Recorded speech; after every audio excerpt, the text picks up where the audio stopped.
Well, you'd never know it's a gloomy day with all of the invigorating conversation and esprit de corps that's going on in the room here today.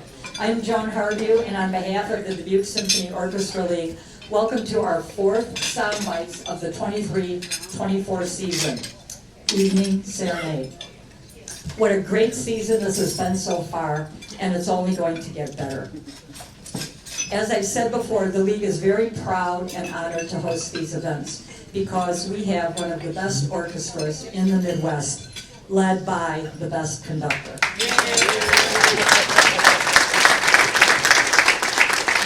William attracts guest artists who are world-renowned for their performances, and this weekend is no exception. I want to thank all of you for joining us today, but I want to call out or give a special thank you to two groups, Prairie Ridge and Mount Carmel. They are here every single Sound Bites year after year, occupying 3 or 4 tables. Thank you for being such appreciators of fine music. Okay, I have just 2 more things. You're probably wondering if our membership drive is still on. It is. It never ends. And if you're not a member yet, you can become one today. There's blue forms that we have. I can provide them for you, or they'll be at the tables on the way out. Every dollar that we get through membership goes to the youth orchestra and supports the DSO. And we now have different membership levels. And secondly, our Geranium Plus flower sale has started this week. Okay, hold on. All right. Okay. It's my running orders. I'm going to show everybody this. So we have the forms. You can submit your orders sometime in the next, I think, month through mid-April. And the flowers are picked up on the Monday before Mother's Day. And I also want to let you know that you can purchase gift certificates from us for Cushman's and the Amish. Yes. Yeah, and the Amish farm also. We receive a portion of the proceeds for those. So if you don't know what you want to plant, or you want to wait and go to their greenhouse in Wisconsin at Christmas, which is just lovely, you can do that. So pick up your order forms or go online. You can place your order online, or at least get the form online. Now, I'm pleased to introduce William, our music director and maestro, who will introduce his guests. Thank you. Thank you, Joan. Well, now it's a good afternoon to all of you. Just past that mark. Like Joan said, we're happy to see so many of you on this kind of dreary day outside. I was sharing with a few of you that in some ways this weather is kind of perfect for Brahms's 4th Symphony coming up this weekend. But we'll get to that in a little bit. I want to welcome some special friends who are here. All of you are special. We really appreciate you being here. And I want to give a shout out to the Dubuque Symphony Orchestra League for hosting this every time and the wonderful work they do. And representing our concert co-sponsor, A.Y. McDonald Manufacturing, we have Tom and Brian here. Welcome to them both. And our other concert co-sponsor is the Dubuque Symphony Orchestra Board of Directors. That's a little unusual, but in honor of our 65th anniversary, the Board of Directors is stepping up as a concert co-sponsor, and representing them here at the head table is our board president, Marianne Weber.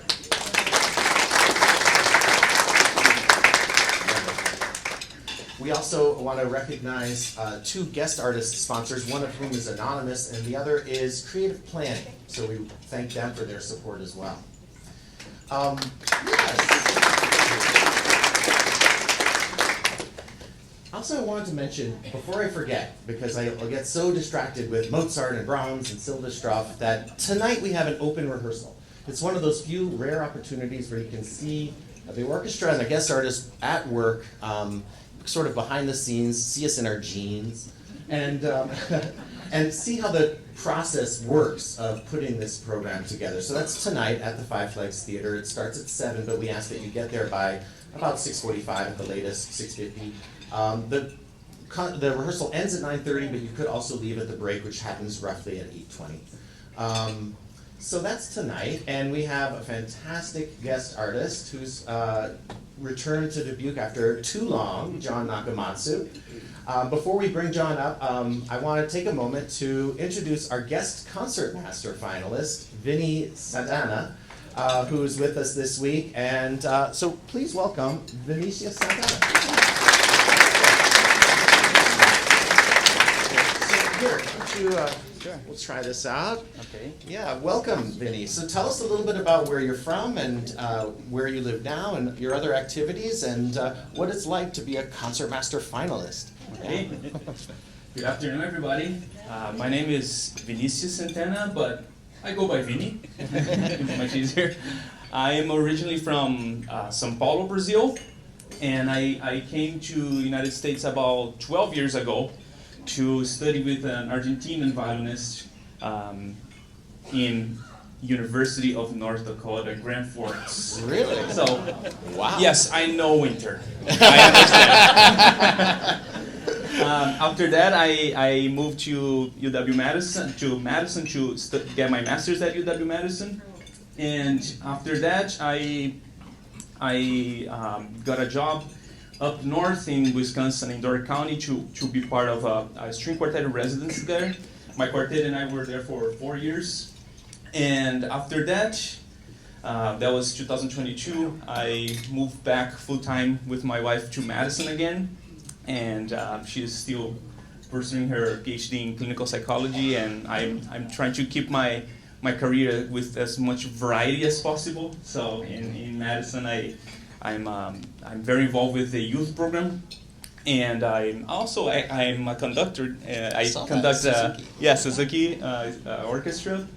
I play with the local orchestras, Milwaukee Symphony, Madison Symphony, regularly, and I try to keep my chamber music alive as much as possible, since was what brought me to the United States about 10 years ago. So. Fantastic. Yeah. You know, the role of concertmaster is not very far from what you do in a chamber music kind of setting, right? I mean, tell us a little bit about that, how maybe your chamber music experience might help you in your role as concertmaster.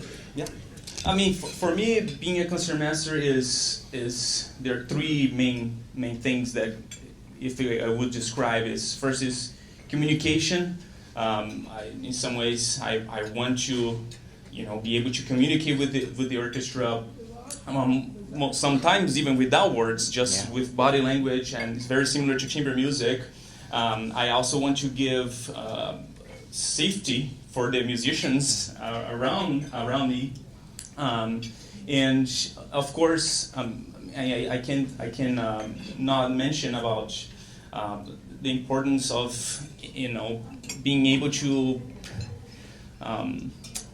basically be kind of a bridge between the conductor and the musicians, right? So as much as possible, I like to give some comments and be participative. And inspiration, I think, is also another very important role for a concertmaster. Not only through what we say, but through body communication and sound. Fantastic. Now, do you get to go back to Brazil very often, or?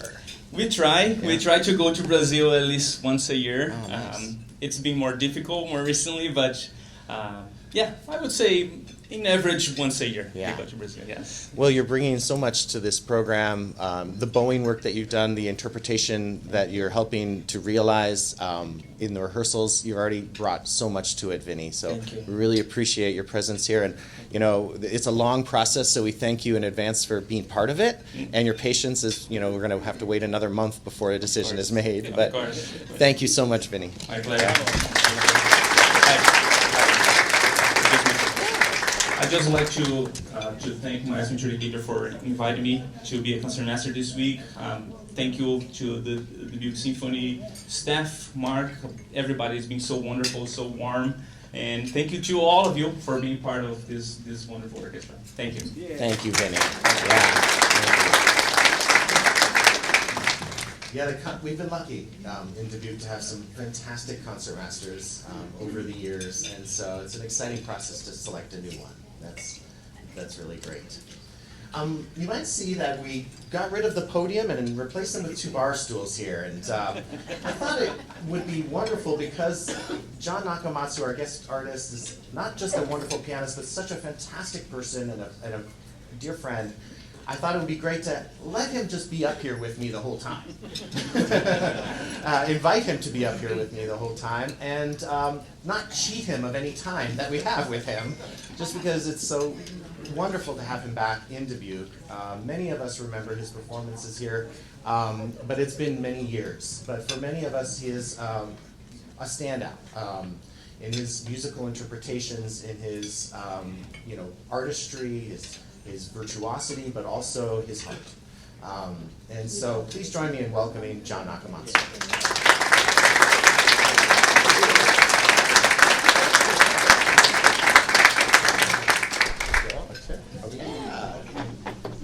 Okay, this is great. Okay.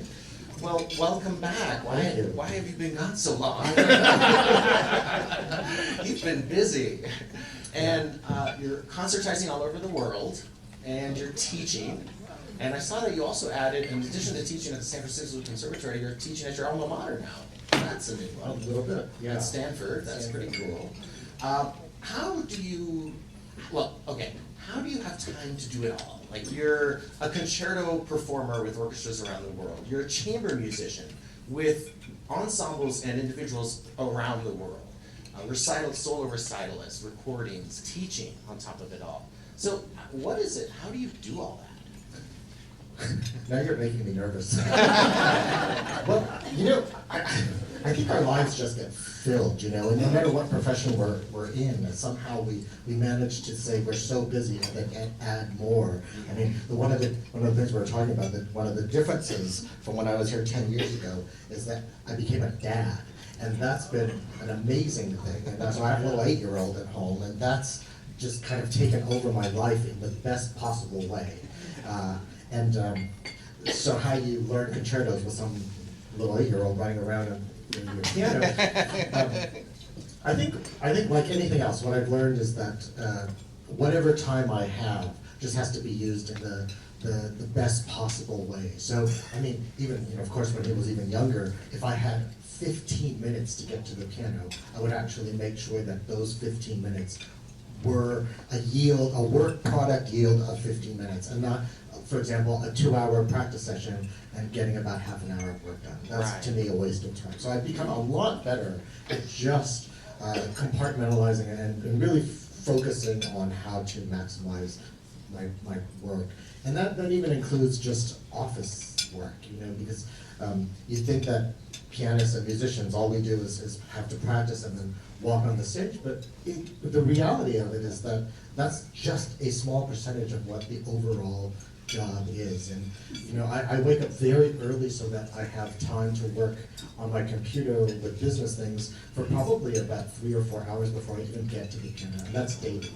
Interesting. Wow. But that's just the life of I think every musician these days. Yeah. That's Well, what we do. a lot of us can relate to that. Even though I'm sure the non-musicians can relate to having to be more efficient with the time that we have, especially when kids are involved, and finding those times maybe in the wee hours to do good work.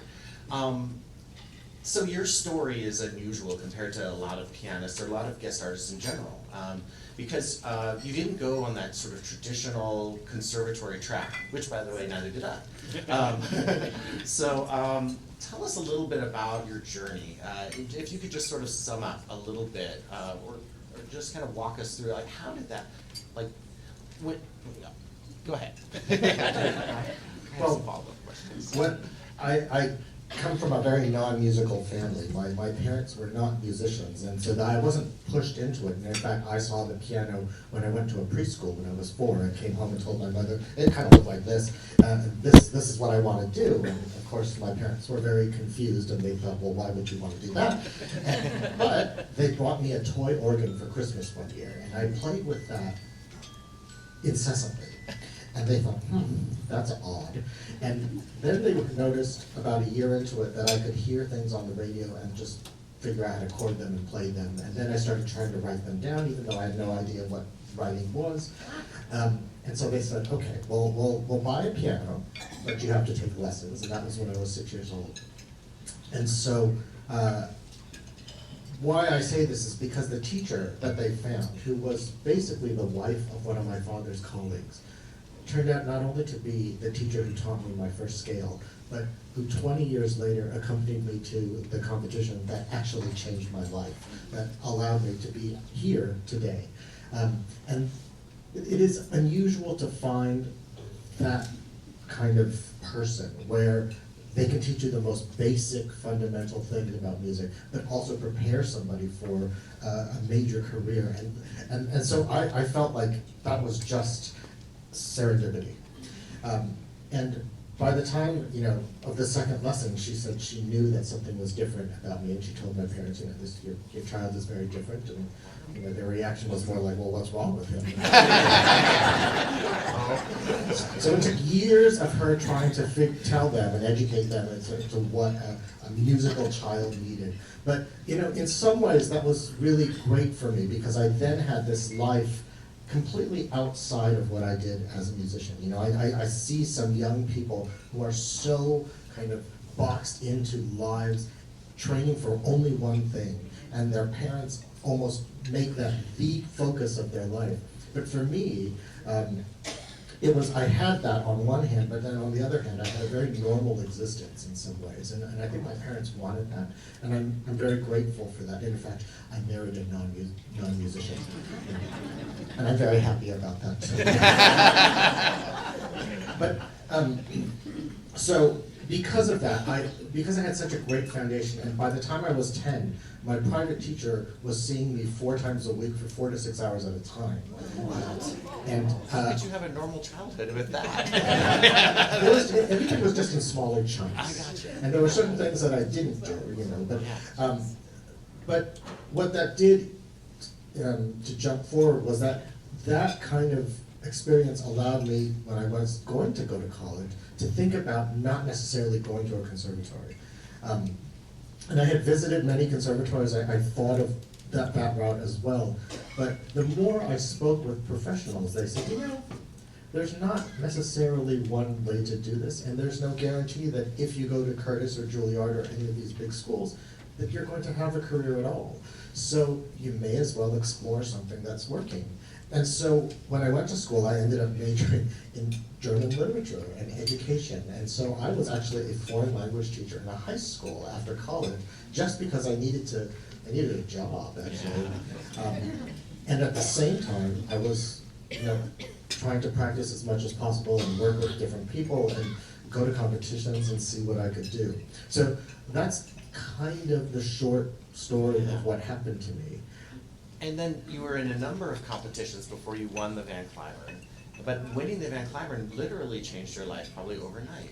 So if you could sum that up a little bit. Tell us a little bit about that. Well, it's interesting because for those of you who have relatives, or maybe you did this yourself, but when you're young and you play in all these recitals or you go to these local competitions, often with musically gifted kids, you start doing well very early. And that was kind of the case for me. Everything was easy. And then the older I got and the bigger the competitions got, the more I started to lose. And so my late teens and then early 20s were basically just loss after loss and people slamming doors and you. So you kind of have that, like actors talk about, or dancers, just all these auditions, and it's no, no, no, no, no. And that in itself could be discouraging, except that I had, again, this wonderful teacher who kind of propped me up and said, this is part of the test. If you're ever going to have it happen to you, you have to get through this, because the real profession is actually even worse than this. So, we won't go into that here. But in any case, I had a couple of good experiences in competitions, but many more negative ones. And in 1995, I think, in 1993, I had entered the previous climbing competition, and I wasn't even allowed into the screening round. So. So you didn't even make it to the live? I didn't make it past to the live audition. So 4 years later, it was going to be my last chance, because you age out at about 29, so that's considered old. So I had saved up enough money, I got the time off of work, I was practicing, you know, and 2 years before that, I did win a competition in Miami. It was the United States Chopin competition. And that got me a New York debut, it got me a Washington DC debut, and it got me press coverage. And so that was in itself kind of a bump up. And I think that's why in '97, the Clyburn just looked at me. So that kind of opened the door for that. And I ended up getting in, and I ended up going, and somehow over the next 4 weeks, I made it to the end, and I won. and no one was more surprised than I. And you were the first American to win it in, what, like almost 20 years? Yeah. Which is a big deal too. I mean, it's a major international piano competition, and one of the biggest, if not the biggest, for pianists. So I guess the full circle story is that in 2025, for the next Clyburn competition, for the first time I'm on the jury. So, nice. That's I think- awesome. Well, you've maintained a relationship with the Van Cliburn organization and foundation, appearing there many times. It seems like you're one of their favorites too, like you are everywhere you go. I'm just lucky, and I feel like you know, my experience this time in Fort Worth will be much more relaxing than it was the first time. So I'm looking forward to it. Well, it's wonderful to have a juror who can really relate to the nerves and all the pressure that each person is going through in that competition. And I think you're very, very generous and empathetic in that way. Among the many human qualities that you bring to your music making as well. And I think one of the things that is so special about working with you is that you really do bring that personality into your music making. Do you want to tell us a little bit about Mozart and this piano concerto and how you feel about it? We can talk about it together. Yeah. Well, I have to say, of all the Mozart concertos, and there are 27 of them, so we have our good selection. The later ones are the ones that I played the most, but this was the one as a child that I fell in love with first of all of them. And it may just be that it has melodies just kind of in every corner. There's something to sing just about in every little spot. And it's exciting and beautiful. The second movement is probably one that some of you may recognize, even if you don't think you know the piece, because it's made its way into, I guess, our pop culture mentality in many different ways, starting with a movie that I've never seen. Have you seen that movie? I haven't seen it, but it's a very dark story. Oh, really? It's a beautiful romance, but it ends not great. Yeah. Well, the music will belie that, because the second movement is the theme of it is really kind of one of the most iconic pieces in Mozart. Yeah, Should I- absolutely. If you don't mind. Maybe this is just the opening, and then theme.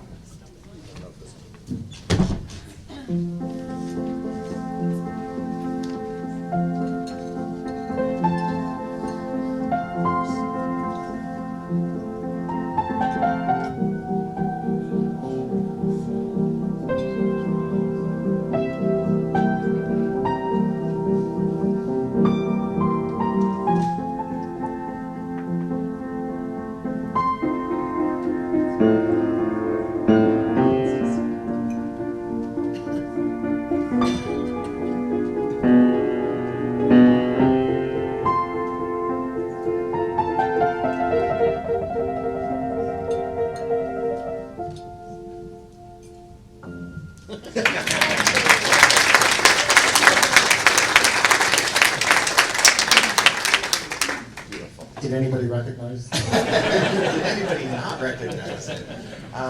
It's one of those masterful creations that only Mozart could have come up with. It's just incredible, one of the great melodies ever. But what's also kind of interesting in that movement are the kind of darker moments, the dissonances, and the kind of journey that he takes us on harmonically to, keys far afield and things of that nature. Which, it's like it's not just all roses and wine. It's a little bit. There's more to it, Absolutely. Actually, the next measure was going to take us there. Yeah, exactly. Yeah. Not over lunch. Yeah. Well, and this is also interesting because we were talking about this yesterday. How the piano concerto that he wrote right before this. The number 20 is in D minor, and it was literally written and premiered by Mozart a week or two before this piece was written and premiered. So they were kind of born at the same time, if you will, and they're so different from each other. And what's interesting and mind-boggling is that in the course of about 2 years, Mozart wrote his 12 last and greatest piano concertos. Many people consider these piano concertos like one of the greatest things, some of the greatest music he ever wrote, up there with his operas and some other pieces. But these piano concertos are so important. And they Mozart also kind of changed the concerto as a genre. Prior to Mozart's concertos were, certainly had been around for about 100 years. And one can think of Baroque concertos and, Corelli and others, certainly Vivaldi. And in the hands of them, it had a very specific purpose. But the development of the piano as an instrument completely changed that, really. So like the piano, in the time of Vivaldi, there weren't pianos, right? Even other classical composers like Haydn wrote keyboard concertos before this time. And they didn't have the kind of substance of these Mozart piano concertos. But the piano, as the instrument, it had developed and gotten to a point where it could be like an equal partner with an orchestra. And the orchestra could kind of take on a very big role. It didn't have to be so delicate in the background to accompany a light violin or even a group of violins, like the Baroque concertos. And so in this case, Mozart was exploring possibilities that were kind of not able to be explored prior to it because of the piano itself. Anything you want to add to that? Well, certainly the idea of gradations of sound was new to the piano. With harpsichords, of course, you could only really have one level of sound. There wasn't the ability to make a crescendo, get louder. You had to do that by just getting bigger and playing more notes. That would be one way, or changing a stop.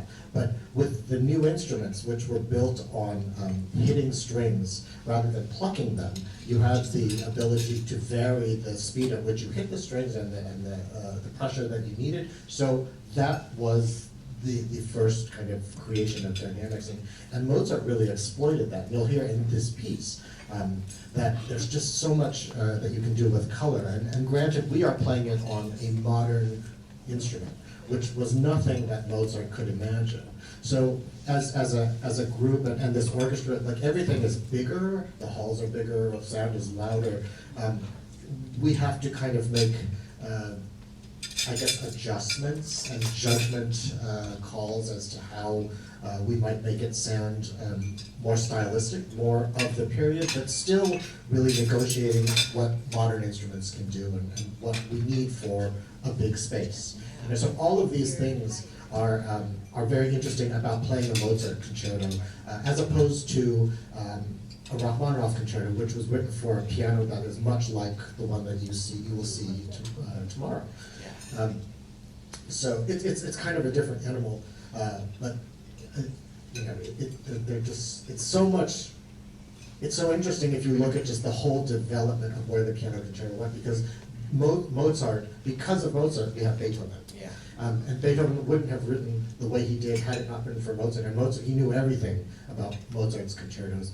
The concertos themselves, they kind of have they all sound like Mozart, but they're so different. And that's the whole thing, that's what you were saying. What we sometimes don't remember is how short his life was relative to how much music he actually produced and how much music was great. It's just not normal. It's miraculous. I don't know how to describe that, except that is someone on a level of such an exceptional ability that it's almost unimaginable. And Mozart is just so much a part of kind of our borrowed culture, but so we don't really think about that. But I think when you think of how short his life was and how, how could you write 2 giant pieces in a week? But things And were just perform them. and perform them and go. Yeah, I mean, how do you do that? But these people somehow they have this ability, and that's superhuman. You know, it is superhuman, but yet one of the amazing things about Mozart is that we hear ourselves in the music so much. I mean, it's so human. He's so much like us, and we hear, our own experiences and emotions in this music. And like we were saying, like these 2 concertos that were written, he was writing a lot of piano concertos at this time because he was the soloist, and there was in Vienna at that time there was a kind of a demand for the latest, greatest new piano concerto of Mozart. It was all the fad, and he needed the money too. And so what's amazing is that also these works of genius were written in such incredible haste. So some of the challenges to us as performers are to figure out, did he mean this, or did he just not have time to write that thing out? So like normally in music we have a tempo indication at the beginning of a piece, of any movement of a piece. The first movement doesn't have a tempo indication in this one. He just knew the right tempo, and that's not unusual. Actually, there are other pieces of Mozart like this, or where he just writes tempo giusto, just like the right tempo, So it's a kind of a debate about, should this be allegro or should it be allegro maestoso, which a couple weeks later he wrote into a catalog of his music that it was allegro maestoso. In the piano part, because he was the soloist, he didn't need to write out all the notes. He knew it all up here. So the piano part, later, he knew that he was also writing for posterity, but there's a lot missing in the piano part. So how do you approach that as a pianist? You're doing some wonderful things. Like maybe you could demonstrate that moment where, between the G and the B flat, where it's just like you have to fill in, kind of thing. Well, yeah. One of the traditions up to that point, which was basically at its end, was a lot of improvising while you played. And so if you were playing this music, you might either be versed in the tradition, although I have to say there probably weren't too many people who could play this music at the time of Mozart, because Mozart was really writing for himself, and he was a brilliant pianist, and I don't know of too many other pianists like today, where there are just enormous amounts of people who play this music. But back then, not only were they writing for themselves to write great music, but also as performers, but also to kind of show off and say, well, you can't do this as well as I can. Right. And they all did that. Beethoven did this, Rachmaninoff continued the tradition, all of that list, of course, they were all very somewhat competitive in a business sense as well. Right. But in the Mozart tradition, he would leave these holes, usually at very kind of harmonic stop points or halfway points, like a big chord that's supposed to lead to something, Oh yeah, the Eingang. It's not a complete chord, right? It sounds like it's going to go to the next thing. So they stop, and then you're supposed to make up something that leads back into the theme. So.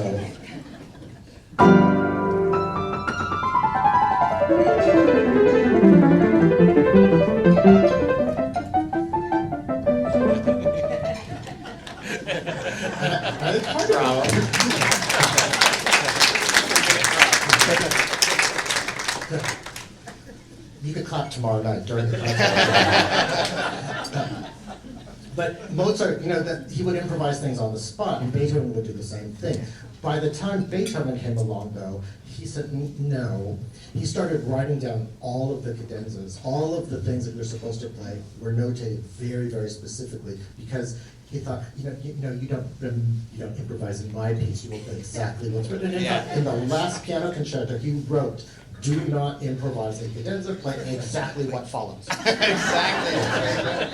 So I think that changed that tradition forever. But at this point, Mozart was still improvising, and there are these famous stories of him improvising such that he would get lost and then not know how to find his way back, and the conductor would be kind of going like, "When, no idea when to play." So, but music was different then. It was much more of an adventure on the stage. And sometimes the way we do it now is we're very much more organized and have to put it together in very short periods of time. And there's so many things that go on that it becomes a slightly more organized art.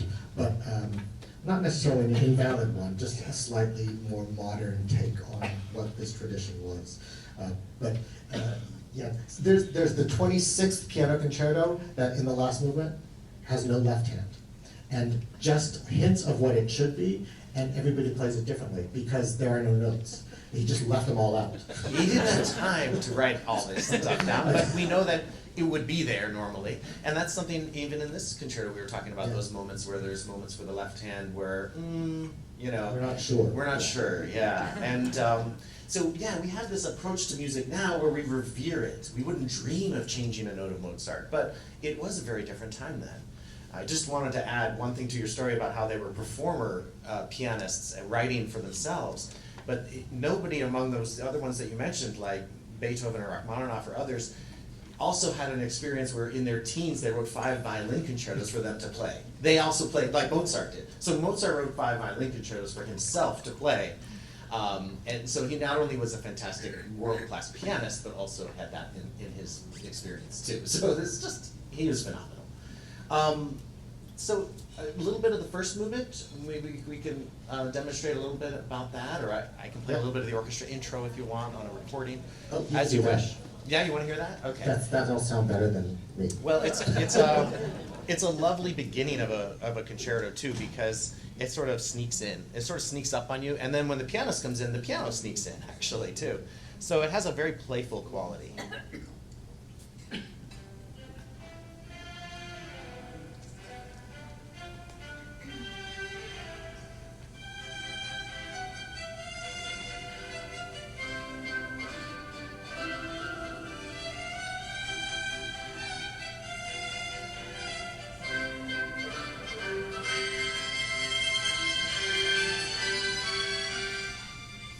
You know, it's interesting to note that in Mozart's time, and for Mozart himself, the key of this piece, C major, had a certain outdoor, regal, pompous, celebratory quality. C major for Mozart often meant trumpets and timpani, which it does in this piece. So even though it starts very sneakily, that's almost like an inside joke for at the time. You would expect a C major piano concerto to start with a lot of bum, bum, drum, with the trumpets and the drums. So that sneaky opening is kind of unusual. Like, you know, for us, we have so much experience with other piano concertos that start sneakily and quietly and other pieces, but this is kind of unusual. He does save the trumpets and timpani, but uses them in a subtle way, you know. So that's kind of an interesting aspect to it too. The soloist has to sit there for a few minutes, which is normal. That's kind of the tradition at the time.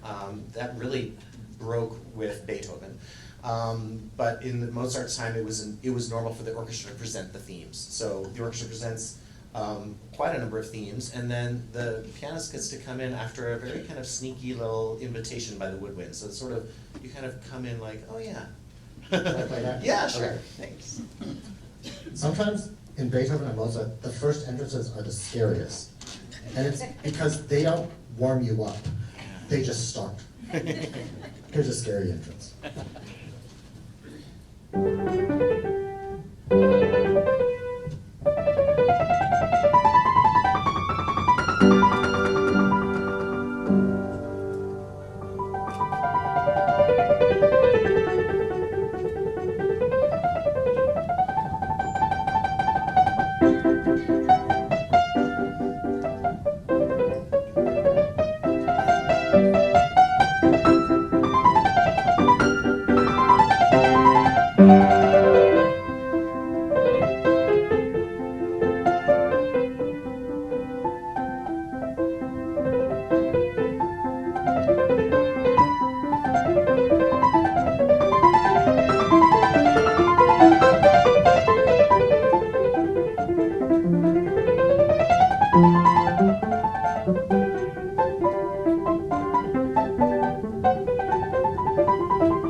It'll sound very different tomorrow. It'll sound a little different on the Steinway Grand. The other one's black. Well, it's not just that. But yes.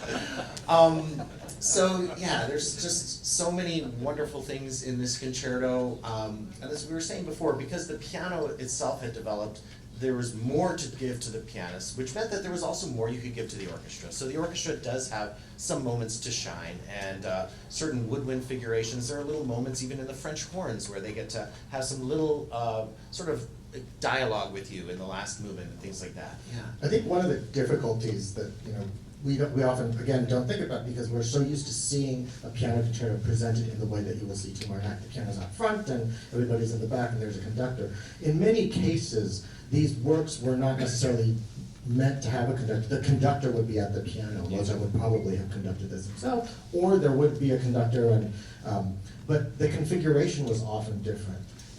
Traditionally, the piano was turned into the orchestra so that my back would be to you. And that's how, and there would be no lid on the piano so that everybody around them, the piano, could hear where the piano was. Now, in the configuration you will see tomorrow, and we were having this discussion in the rehearsal, often the people on the back of the stage cannot hear what I'm doing, and I can't necessarily hear what they're doing. And when they do hear my sound, it arrives to them later than it actually is. So if they play right where they think they're supposed to play, they're actually going to be late. And this wouldn't have happened with Mozart's because they're right there hearing exactly where the piano is. So either, this is where The conductor comes in. if he doesn't signal for them to play earlier in relation to where everybody else is playing in the front, it's not going to be together. And so that's what the fascinating thing about how putting something together is that you almost are not necessarily playing at the same time. But that can also change in a different hall and in a different environment. So what I'm hearing might be late to my ear, but it might actually be right where it's supposed to be, or it might be early and it might be where it's supposed to be. But that's what we have to figure out.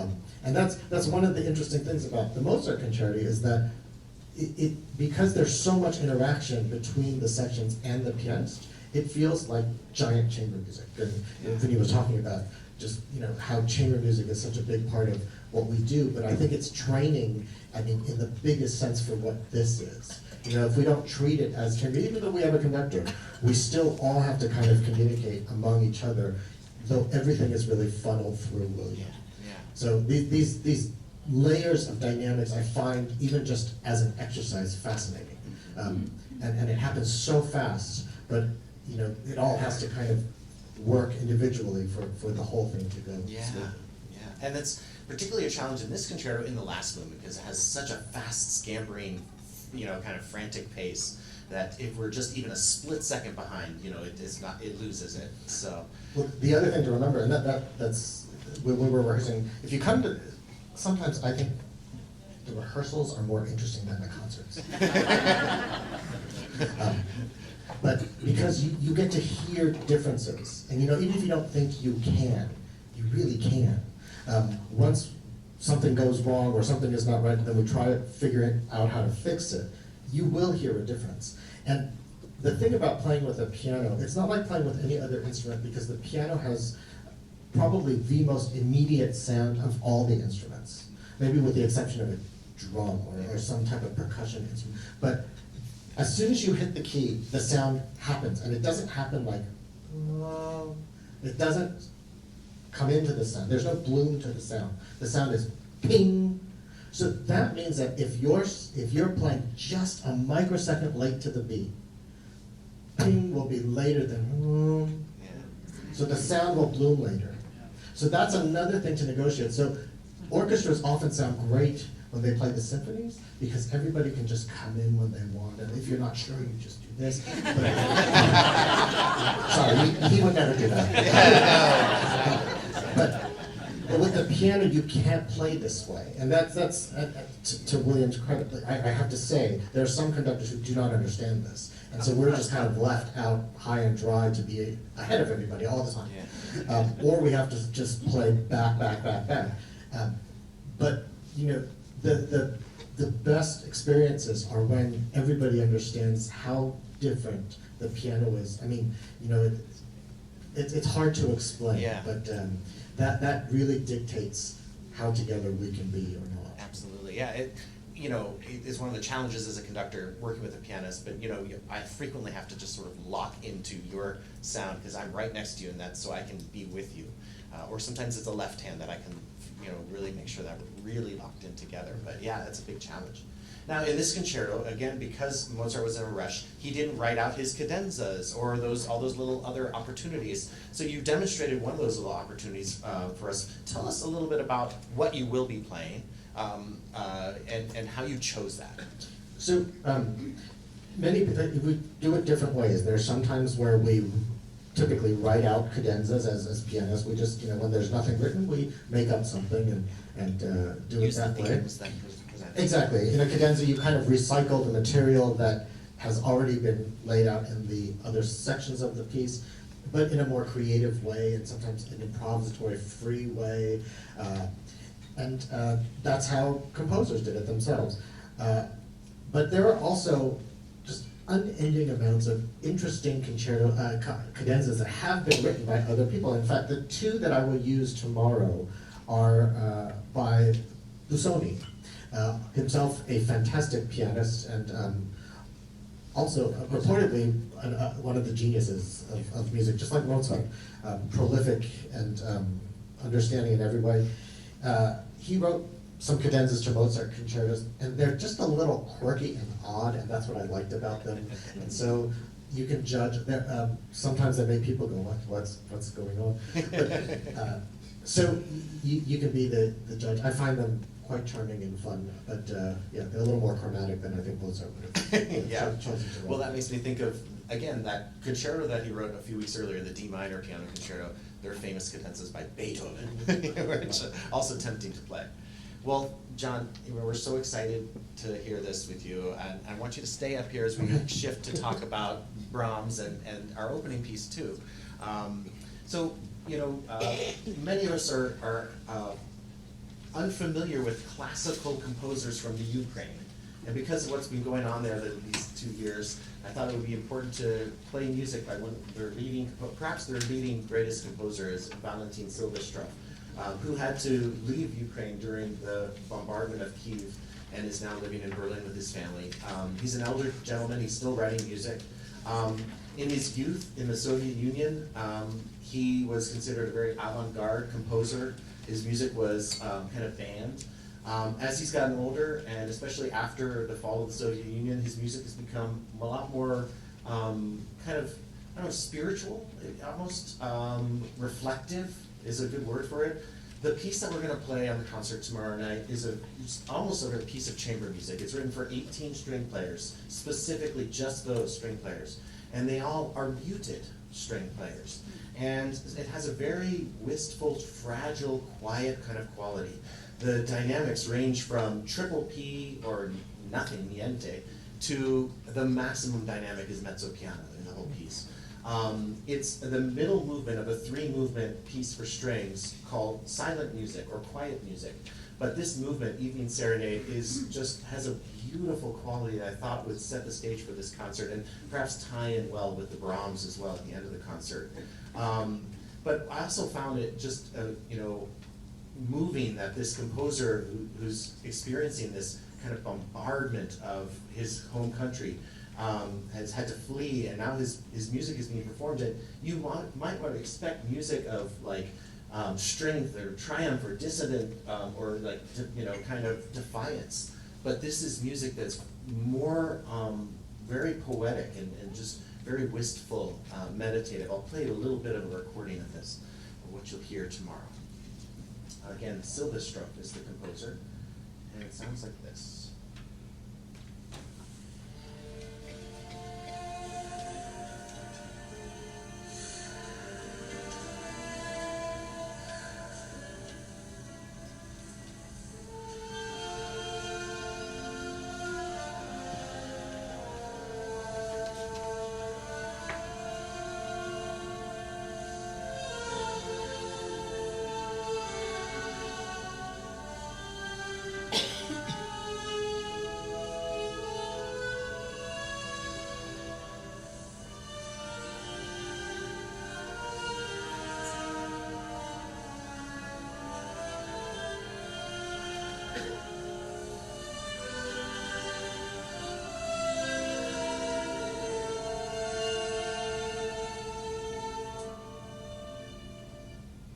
beautiful piece.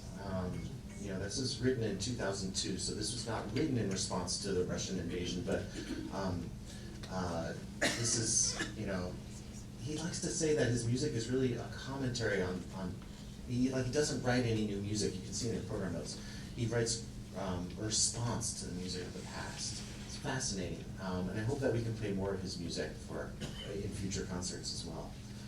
Now, Brahms's Fourth Symphony is the second half of this program, and I wish I had another couple of hours with you. What's your afternoon like, for real? Can we go until 3? I would love that. But this piece, there's so much to talk about. Summing it up in 10 minutes is hard. We think of Brahms as the elder man with the long white beard. It's important to remember that he was a young firebrand in his youth. And in his 20s, developed this intense friendship with the composers Robert and Clara Schumann, this husband and wife team of composers and pianists. And the three of them were very, very close, right? And Robert Schumann helped the young Brahms get noticed, in a sense, as a composer, calling him like the next, almost like the next messiah of the next great composer. It's not, I don't think it was Schumann who coined the term Bach, Beethoven, Brahms, but it's not, it's like that. That happened early on when Brahms was in his 20s. And what you have to understand was that actually put an incredible burden on Brahms. This incredible expectation of greatness, which kind of stifled him from composing a true symphony. We think of Brahms, and immediately we think of not just the old man with the long white beard, but we think of symphonies. We think of piano pieces, and we think of his German Requiem and other things like that. But his symphonies, right? His concertos too. Well, remember that he didn't even write or bring to the public, I should say, his first symphony until he was well into his 40s. So it's not like he was a symphonist, known as a symphonist all his life. He started late because of that intense pressure to be great, to follow in the footsteps of Beethoven, who he felt was looming behind him as a great, kind of like this figure that he had to try to continue that tradition. And of course, you'll remember that at this time, this was written in 1884, 1885, Wagner was also kind of the rage, as was, the young Richard Strauss was debuting tone poems. Tchaikovsky's symphonies were around. What was Brahms doing writing these Beethovenian-like symphonies with an orchestra no bigger than what Beethoven used? He felt himself as being on a different path than those others. Wagner, Liszt, and Strauss were writing a kind of a different kind of approach to music. Whereas Brahms was considered, he liked to think of himself as continuing the tradition of Bach, Mozart, Beethoven, and sort of writing kind of absolute pure music that wasn't necessarily about, Valkyries, with their horned helmets and things like that. So, but the thing that's so interesting about Brahms is that he writes these genres like symphonies, which are abstract pieces. There's no program behind it. There's no story behind it. But there's absolutely a story, a musical narrative that's going on in this piece. I feel like you're biting your tongue and you want to say something. You literally look like you're... Please chime in at any moment. Chime in. Just interrupt at any time. Yeah. What is interesting is that Brahms was a pianist first, in terms of his instrument. And when he was very young, as a student, just barely 20, he wrote 3 enormous piano sonatas, and then never wrote another piano sonata. And it was because Beethoven had wrote 32 piano sonatas before him, and each one of them was considered a masterwork. And so what is left for anyone who comes after Beethoven? So such was the shadow of Beethoven's legacy, And in that time it was probably felt even more, because why did you even write after somebody like this roamed the earth? So Brahms really did feel this pressure and wrote these 3 sonatas, and then never wrote another piano sonata, and in fact never wrote a major piano work after that. Anything that he wrote in his middle and later periods were small piano pieces, and instead he wrote chamber music, which I think was the incubation period for the symphonies, which came much later. And so, and in fact, the two piano concertos, one was very early, one was later, because the early one he didn't feel worked out, but the public didn't feel it worked out. But the later one, he said, would be different. But as William said, what's very interesting about this is that he felt that he had to be so perfect that not only did he not put out works as prolifically as the other composers before him, but he destroyed every single thing that he felt unworthy, which includes some of his notes. So we, as people today, don't have that type of paper trail that you have for people like Liszt, who destroyed nothing, and you like even the worst possible kind of thing, notations. But Brahms, all we have, it's greatness. Yeah, that's so true. It's very interesting, and that's, the piano. Have you heard that saying that where there are untold numbers of Brahms symphonies that he wrote and destroyed, and same with his chamber music too. So there's he was writing prolifically, but not thinking them worthy. He would destroy those pieces. So finally, his first symphony, was out to the public. It kind of unleashed something. His second symphony came pretty quickly on the heels of that. So then you fast forward about another almost 10 years between his third and fourth symphonies. And now, the fourth symphony that we're performing has this sort of valedictory kind of quality to it. The ending is unusual. It ends in a very dark, stormy way. He didn't end it in a way like using the example of Beethoven ending in triumph oftentimes. He did that with his first symphony, he did that with his second symphony. Brahms did that in those two. But in this third symphony, Brahms kind of ends with a sort of quiet sunset. In this symphony, he ends with almost like a hammering, like shaking his fist at fate. It ends in minor, which is unusual for a symphony like this. He had 12 more years to live. Did he know that this would be his final symphony? That's a great question. I'm not sure, but it does sound like it sounds like the end of what he has to say in the genre. People say there were probably notes for a fifth symphony and that he was working on it shortly before he died, but he obviously destroyed that. Never even intended to, I think, to finish it. But it would be hard to continue after this symphony. We have 4 fantastic movements in this. They're all just huge pillars of greatness in terms of their intensity, their emotion, and certainly in terms of their craftsmanship. That's one of the things that's the hallmark for Brahms, is that, that you have ideas and musical themes that appear, that rework and are constantly under variation and in different kinds of disguises. So what he wants to do is, even if the public isn't aware of that, he wants you to feel that this piece has a sort of organic wholeness to it, that it's well constructed, that it's not just him just playing nice tunes, that there's something more to it than that. And so Brahms took that very, very seriously, and he was very careful also to study the music of the past, not just Beethoven, but the far past. And in this piece, he uses a form in the last movement, a chaconne. He was very influenced by the Bach chaconne for violin, but also a Passacaglia chaconne from a cantata of Bach's, which is now attributed to another composer. And so when he was almost using this sort of like ancient type of form to express something incredibly intense and relevant for him at that time. What I keep going back to is that forget about how well built it is and all the craftsmanship, just experience the intensity of the passion. This is Brahms letting it all out, both in terms of like the dark passion, but also in terms of his like excitement and joy. Believe it or not, this symphony has the most over-the-top, exciting, like joyous music that Brahms ever wrote for symphony as well. So it has the two extremes. That part, the joyous part, is the third movement. It's a relatively brief moment to give the audience a little break, in a way. But to lift their spirits, it's interesting to note that that third movement was written last. So he knew how the symphony was going to end. He knew it was going to be dark. And to set it up, to complement it, he gives us this incredible third movement that's so over the top. I'm running out of time. I had all these like specific examples to play for you. I'll have to spend more time on this. If those of you coming on Sunday, come to the pre-concert lecture. I'll spend more time on the Brahms at that on Sunday. But like I said, I could gush about this and pick it apart for you and try to explain all these different things for hours and hours and hours. John, I know that you were preparing the second piano concerto for upcoming performances. Anything else that you wanted to add? Thank you for what you've already shared about Brahms. No, I think, if you listen to Beethoven closely, there's much to be gleaned.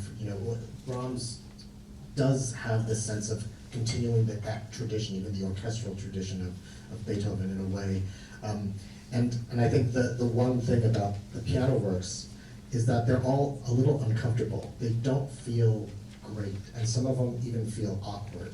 And I think it's because he wasn't really writing in the way Mozart did, which was really for and by a pianist, really idiomatically for the keyboard. Brahms was all over the place, and you're doing this and funny positions, and your hands are in the wrong place at the wrong time, and you always wonder, and I think it's because at heart he was a symphonist. He was not writing for the piano. He was writing for something beyond that. It wasn't just instrumental, it was a higher level of ideal. And that musical ideal, I think, is what he followed, and really what is almost at its apex in the Fourth Symphony. Absolutely. And his two piano concertos really are like a new version of the concerto form in that they're so symphonic. They really are, in terms of the length as well. But, Brahms said that he, at his core, he's a deeply melancholic person. There's, the whole question of what, his relationship with Clara Schumann, who was about 14 years older than him. As I mentioned, he met Robert and Clara when he was in his 20s. Robert Schumann died in the 1850s. And Clara Schumann was a very celebrated pianist and probably Brahms' closest friend and confidant. And my feeling is, and the feeling of many musicians, is that there was this intense love that they had for each other that could never be, acted upon because of their respect for Robert Schumann, who had already died. And so that is so much of what's going on in the darkness and the tragedy and the yearning in this symphony. You'll hear it right from the beginning, the sense of yearning and love unfulfilled, really. So we're out of time, and I'm so sorry, yeah. You should just mention how excited our players are. Oh, yes. Mark was just reminding me that whenever we play Brahms, our players in the orchestra are so excited. And this piece specifically, so many of them are like, this is my bucket list piece. I'm waiting to play this, or I can't wait to play this again. Everybody is so excited in the orchestra to play Brahms. Why?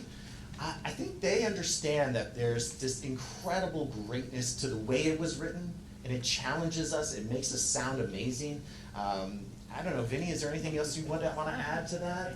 No, it's a perfect symphony experience. We just love playing it. It has everything we want. Well, in fact, when Vinny and I were first talking about which concert he would play as concertmaster, I was running through the programming, and when I mentioned Brahms 4, he said, I'll take that one. So yeah, that's true. Our players are as excited about it. And we geek out over Brahms. I in my spare time, I love playing that little A major intermezzo from the later years. So thank you all so much for being here. Thank you to the Symphony League. Thank you, Jon Nakamatsu.